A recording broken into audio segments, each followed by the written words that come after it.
Getting 100 million shots in Americans' arms in his first 100 days is the linchpin to President Joe Biden's coronavirus plan. Paul Seegert is a managing partner at PCS Advisers, an employee healthcare benefits consulting firm. And Paul, the logistics appear to be the biggest point of contention. Do we have the personnel and do we have the supplies? That is true. I mean, 100 million in 100 days would be a massive feat. We only got 2.8 million administered by the end of the year, and we had been expecting and been told we'd have 20 million. So that would be an amazing feat. I don't want to say impossible, but pretty darn hard. So how do you get something like this rolled out as quickly as possible? Well, the Biden plan is to put out thousands of immunization centers, kind of take it back from the states and the jurisdictional. Trump was using the jurisdictional centers that already exist for immunization. There's 64 of those, and simply sending supply and relying on them to get people vaccinated. And that's obviously been much slower than expected. So Biden is coming in saying, we are going to take over. We're going to use FEMA, the National Guard. We're going to set up 100 sites in my first month. We're going to have thousands of sites eventually, and we're going to vaccinate people from the federal government, and get it done that way.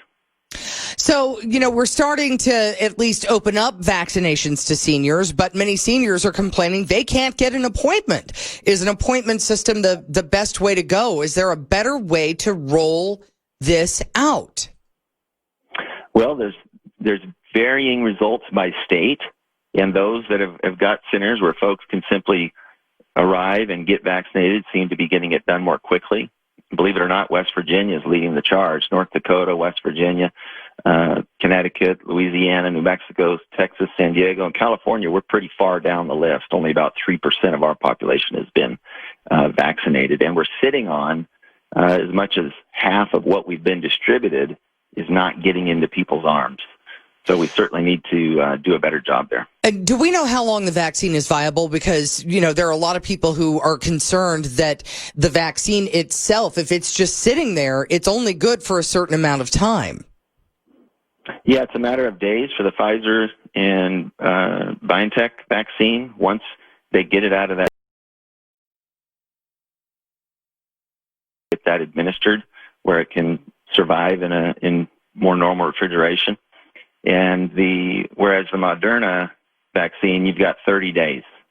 So the survivability of the vaccine is probably not as big a challenge as convincing people that it's safe and setting up a system of distribution where we can get it to the people that want to get vaccinated.